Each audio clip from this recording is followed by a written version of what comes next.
12 News is your election headquarters, and we are tracking the results of primary races all across Southeast Texas as they come in. Good evening to you. I'm Jordan Williams. And I'm Brenda Matudi. Thanks for joining us for this special edition of 12 News. Tonight, the eyes of Texas are on Jefferson County. Many political analysts are calling this an inflection point for the GOP because tonight voters are deciding in which direction they want their party to go. And it starts at the top with the race for District 21. Incumbent Dade Phelan is hoping to hold on to his seat and serve a fifth term. Phelan says he's passionate about addressing issues like crime and the crisis at the border, but he's facing challenges from two Republican candidates. The first being David Covey, who has the backing of Governor Greg Abbott. You know, Covey lives in Orange and he works as a consultant for the oil, gas, and petrochemical industry. He has consistently said that Phelan has failed to represent the conservative principles of Southeast Texans while in Austin. That third candidate is Alicia Davis. She says if she's elected, she'll push legislation that stands up for Texans, and she has spent many years advocating to eliminate property taxes in this state. Take a look at your screen. These are the new numbers coming in as of 8:30. We see David Covey with a margin of a lead over the incumbent Dade Phelan. David Covey getting 46% of the early votes tonight. Dade Phelan at 45%, and Alicia Davis trailing a bit far behind with 9%, about 2,000 of the votes. Now, let's bring in my co-anchor Jordan Williams, who's standing by with an in-depth analysis of these new numbers that are coming in. Jordan, are you seeing any trends so far? Well, a couple that we're watching really closely, Brenda. We're at the big board tonight, and this gives us county by county data. We're going to show you first the race here for District 21 in Covey's home county, which is Orange County. You can see he's leading Phelan by an even larger margin there with 55% of the vote.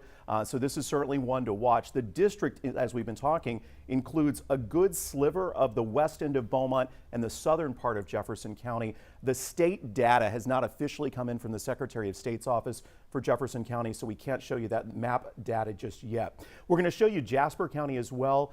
David Covey doing well up there as well with 40% of the vote. But Brenda, the big thing that we look at as we start looking at some of the bigger numbers here on this particular map, without the Jefferson County data, Covey would have just enough to push it past 50%, and that would avoid a runoff. But if you look at the numbers that we shared, and I'm sure we can pull them up again in just a second from the controller and look at the big picture in this race, at this point, neither of them, Brenda, has 50% plus one. So that would likely mean a runoff. You know, with Alicia Davis getting there, the 9% of the vote, that could be just enough to force this into a runoff. So too early to call this. We're watching the numbers as they come in, but clearly this is neck and neck here for District 21. I'm going to flip over for just a second and also show you State House District 18. This is a race that we're watching closely because the person in the lead right now, Janice Holt, was the one endorsed by Governor Abbott over the incumbent Ernest Bales, a rancher. So at this point, I know you're going to talk a little more about this, Brenda, but we're starting to see some of the early data coming in the District 18 race, and it looks like Holt is in the lead there. All right, no surprise there, considering she got the backing of the governor, Jordan. Right. House District 18, certainly an interesting race to watch. Ernest Bales is the incumbent, and he's defending his seat against fellow Republicans Stephen Missick and, as you mentioned, Janice Holt. Now, although she's not the incumbent, she does have the governor's backing. He even came down to town to hold a rally for Holt. The governor and Holt say they see eye to eye on key issues like the border and school choice, which is actually a bill that incumbent Ernest Bales voted against. Bales has responded saying he's already proven his conservative values throughout his 4 terms. Now we're going to get a final look at those numbers. Here it is. Janice Holt bringing in 47% of the votes versus Ernest Bales 44% for the incumbent there, and then Stephen Missick trailing with the 9%. Of course, more numbers are going to trickle in as we get closer to our 10 p.m. show here on 12 News. And of course, we'll keep you updated. But again, one of the headlines in that one, if you don't get 50% plus one, there's going to be a runoff. Yeah, if we so don't we have could more have numbers multiple. come in. Yeah. Could be multiple runoffs. We're going to move over to the District 22 race. Brenda, I know you know a little bit more about that one. That's right. Over in the Democratic primary, it's also a 3-way race for State Rep District 22. Incumbent Christian Manuel being challenged by Jamie Price Jr., who is the son of a longtime rep himself. The third candidate there, Luther Wayne Martin III. Christian Manuel, the incumbent, holding on to 74% of the votes. He's got to be feeling good at this point with a lead like that. Absolutely. Now, this is just early numbers, but still. Jamie Price there at 23% and Luther Martin bringing in 3% of the vote. Now, with no Republican on the ballot tonight, it's a winner take all for the Democrats. Now, while Christian Emanuel is the incumbent, Price does have that longtime political name recognition with his father serving for more than 20 years in the House of Reps. He was also the first black man to represent an area here in Beaumont at the state capitol. He was the state rep when I grew up, at least one of them, from I think 1977 all the way through well into the 90s. So yeah, familiar name in Southeast Texas politics for sure. All right, we're moving over to Orange County and some of the hot races there. We'll start with the battle for sheriff. Yeah, 4 candidates in the running here, and we may have an upset in the making. You can see the incumbent, Jimmy Lane Mooney, with 29% of the vote, but the lead right now is held by Bobby Smith.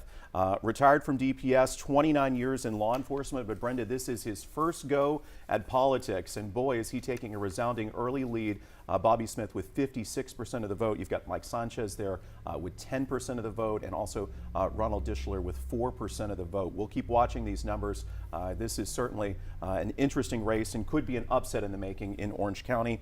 And we also are tracking that constable's race from Orange County Precinct 4. The incumbent Matt Ortego being challenged by Orange County Sheriff's Captain Joey Jacobs.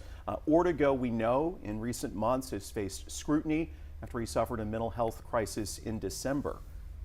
And we're going to show you the numbers here. My goodness, Joey Jacobs in the lead with 70% of the vote. Of course, he is a captain with the Orange County Sheriff's Office. He's told us he really wanted to work to beef up law enforcement's presence in and around Viter, promising to do more door knocking and asking the community for input. So, Brenda, when you look at numbers like that, we're going to keep an eye on this one. But again, the Jacobs campaign, probably feeling very, very optimistic. Yeah, another tough night for the incumbent. Again, Matt Ortego there. Of course, these are early voting numbers, but just goes to show which direction voters really want to take their party. Joey Jacobs coming in with more than 20 years of law enforcement experience. It seems like he's got a lot of his area. A familiar face, clearly there in Orange County. All right, let's go to the Democratic side of things over in Jefferson County, and we're tracking the race for sheriff. Incumbent Sheriff Cena Stevens faces a challenge from Shanter Norman there. Norman has spent 15 years in law enforcement.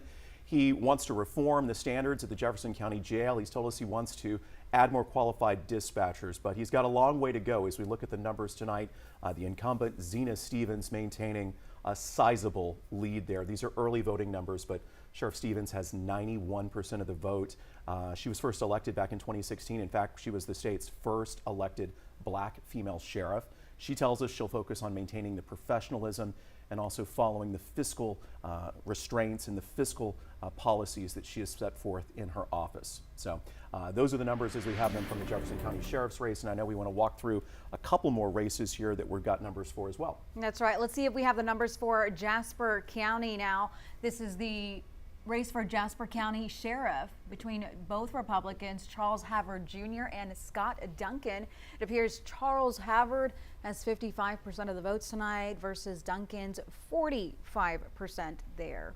Now, he as the sheriff right now is Mitchell Newman, who is not running for re-election. We know Duncan has served as the chief deputy under Newman, so again, a familiar face in that department.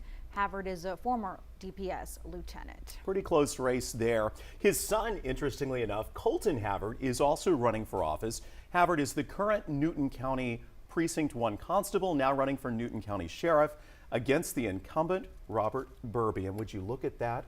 A 2-vote margin. 270 votes for Mr. Havard, 268 for Robert Burby. Say your vote doesn't count, because that is going to be a nail biter tonight in Newton County. Yeah, you say that for a friend who says, oh, I don't vote, right? Because it won't matter. It comes down to 2 votes sometimes. My goodness. All right, let's move over to Jefferson County for Precinct 1. They're deciding on a county commissioner. Incumbent Vernon Pierce is facing a challenge from Brandon Willis. Pierce bringing in 62% of the votes. He's retired from Entergy and took that office in 2021.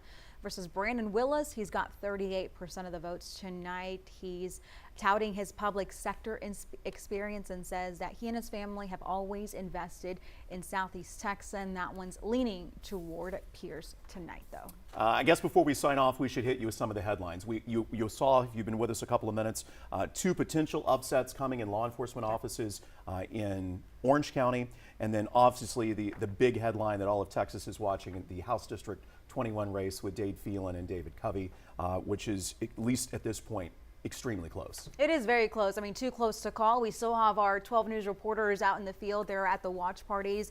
They're tracking all the numbers as well, and we'll have those final election results for you tonight at 10. In the meantime, of course, you can get them on your phone. You can text the word results to 409-838-1212. Stay with 12 News. We are your election headquarters. We'll be with you through the night, keeping you updated as the numbers come in.